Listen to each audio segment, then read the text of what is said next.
Welcome back now. Reaction from the other side of the aisle. I want to bring in Republican Congressman from Texas, John Ratcliffe. He sits on the House Judiciary Committee as well as the House Homeland Security Committee, where he chairs the subcommittee on cybersecurity. He's also a former federal prosecutor. Congressman, it's always a pleasure. Thanks for joining us this morning. You bet. Good morning, Maria. First up, you just heard Congresswoman Debbie Dingell. Your reaction to the special counsel, in a very rare move, coming out and refuting that BuzzFeed report, which was all in the headlines, top headlines, and on all the news last week, that the president had directed Michael Cohen, his former lawyer, to lie for him to Congress. Well, I'm glad the special counsel did it. It was the right thing to do. He deserves credit for that. I think the president gave him credit for that. I guess the question that I would have, Maria, is why now, almost 2 years into the special counsel's tenure, does he take this extraordinary action to correct a fake news or false news article about the special counsel when there have been dozens of them over the last 2 years? So is that just a coincidence, or does it have something to do with the fact that that happened 2 days after an attorney general nominee said for the first time, I'm going to grade the special counsel's homework and I'm going to get to the bottom of all of this and bring a fair and expeditious conclusion to this matter. So I don't think it's as much of a coincidence as it is a cause and effect of what happened earlier in the week at the Attorney General's confirmation hearing. I want to get back to Bill Barr's confirmation hearings and get your take on the timing, when he might be confirmed. First week in February, I think, is what we talked about. But let me get your take on this, because you never bought into that story that BuzzFeed reported, right? You never believed that the president asked Michael Cohen to lie. No. Listen, if there was a conspiracy with the President of the United States to lie to Congress, that's the first thing Michael Cohen would have led with months ago, and it's the first thing the special counsel would have included.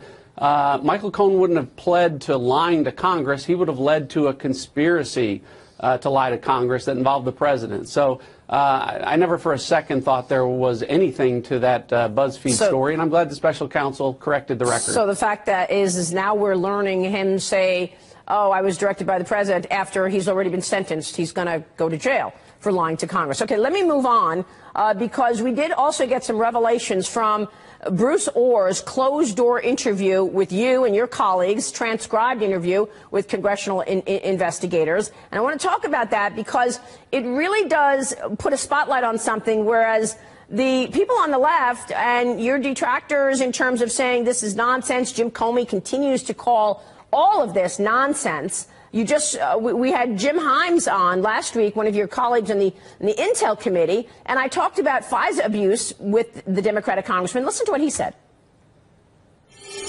We know that there was real FISA abuse, where the FBI did not tell the FISA judge who paid for the dossier that it was a political document, etc. Are you going to pursue that? Are you going to seek the truth there? Maria, that's not accurate, and I've looked at every single one of the FISA affidavits that the Justice Department in any way misled the judge. I understand that that's a Republican talking point, but that's... Congressman, your reaction? Well, my reaction is that Jim Himes probably wishes he'd waited a week to come on your show, because, as you said, Maria, Bruce Ohr, parts of his testimony became publicly available this week. And he said just the opposite of what Jim Himes told you. Bruce Ohr raised his right hand and, under penalty of perjury, said what the FBI and the Department of Justice knew and when they knew it about Christopher Steele and the Steele dossier. And again, it was the opposite of what Jim Himes said last week, and it was the opposite of what Adam Schiff put in a memo that he released to the American public last year on that subject. But then again, those of us on Capitol Hill know that when Adam Schiff and the truth have always had a very strained relationship and haven't always gotten along very well. Well, you know, Adam Schiff was out talking about, you know, him seeking the truth in other areas, but nothing about this. Let's go through these transcripts, because you say to Bruce Ohr, okay, so again, so the record is clear, what the Department of Justice and the FBI were aware of prior to the first FISA application was your relationship with Christopher Steele and Glenn Simpson, your wife's relationship with Christopher Steele and Glenn Simpson, Mr. Steele's bias against Donald Trump, Mr. Simpson's bias against Donald Trump, your wife's compensation for work, Glenn Simpson and Fusion GPS correct? And then he answers you. So his lawyer gets involved and says, can I have a second? Then Mr. Orr, Bruce Orr, answers you and says, right. So just again, to reiterate, when I spoke with the FBI, I told them my wife was working for Fusion GPS. I told them Fusion GPS was doing research on Donald Trump. You know, I don't know. I know if I use the term opposition research, but certainly that was what I tried to convey to them. So explain this exchange and what you got from it.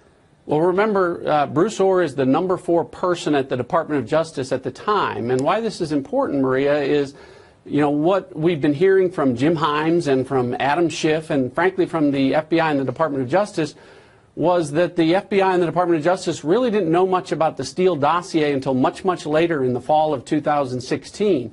Bruce Orr said under oath that before the Russia investigation was ever opened on July 30th, 2016, he sat down with Christopher Steele. He knew that Christopher Steele had put together this dossier at the direction of Hillary Clinton and the Democrats. He knew that Christopher Steele was biased and determined to stop Donald Trump, and that's why he wasn't willing to vouch for the credibility or the reliability of Christopher Steele in the dossier. And we know that he told that to the #2 person at the FBI, Andy McCabe, then Lisa Page, then Peter Strzok, then Andrew Weissman, most of whom ended up on Bob Mueller's special counsel team. So, again, all of this flies in the face, most importantly, of what was submitted to the FISA court months later. None of this was revealed. Yeah. None of this was disclosed. And that's why it's so significant. And yet, the first hearings of the House Democrats that is coming up, they are bringing the witness to the floor, Michael Cohen. And that's going to happen when? When is this that testimony happening, sir? February 7th. Okay. So they are looking at something different than what we are getting from these documents in terms of who said what and knew what, when, and the malfeasance at the top of the FBI. Yeah, well, you know, you have to ask yourself, if you're interested in finding the truth, would the first witness that you bring in be someone to testify to Congress right before he goes to prison for testifying to Congress untruthfully? That's not where I would go. Okay. I want to ask you where you would go. We're going to take a short break because I know that you have some ideas in terms of peeling back the onion even more. And then I've got to get your take on the Bill Barr hearings, the William Barr hearings last week, in terms of whether or not the incoming AG will be following the truth and seeking the truth in this regard. This BuzzFeed story is getting a lot of buzz, pun intended. And it's about Michael Cohen he's claiming reportedly that Michael Cohen's claiming as a president's attorney he was instructed to lie to Congress after the president became president about the Moscow Tower project. What's your reaction to that? This is according to BuzzFeed, by the way. Listen, I agree with Rudy Giuliani. Anybody who would believe Michael Cohen, Rudy would like to meet with you, offer you a chance to buy the Brooklyn Bridge.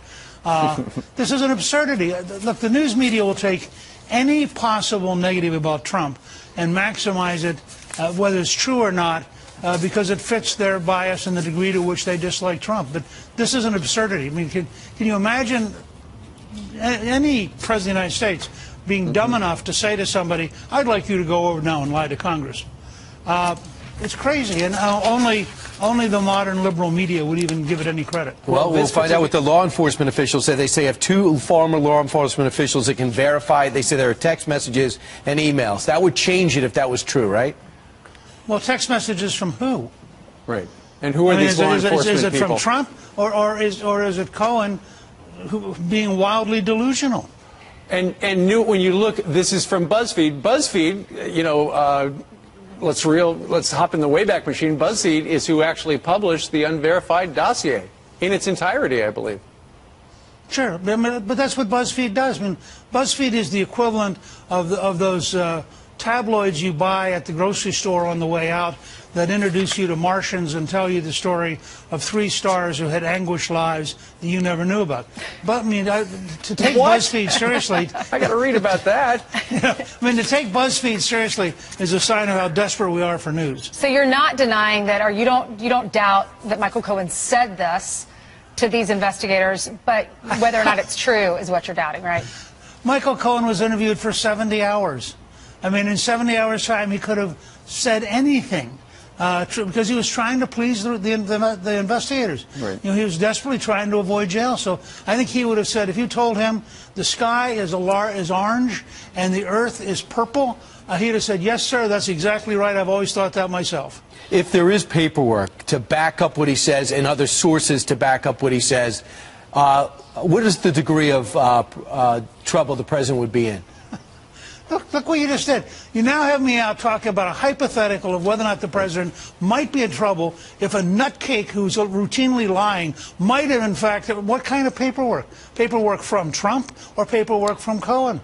Well, paperwork from Cohen is as useless as Cohen's own words. Well, you know what's interesting about this story, you know, BuzzFeed's hanging it on these two unnamed law enforcement personnel. Apparently the reporter never actually saw with his own two eyes, according to what he told another network this morning, never saw that material himself. So he's taking it on whoever he talked to as, yep, I'm telling you the truth, buddy, this is it. But look, I don't blame BuzzFeed. Look at the New York Times does this all the time.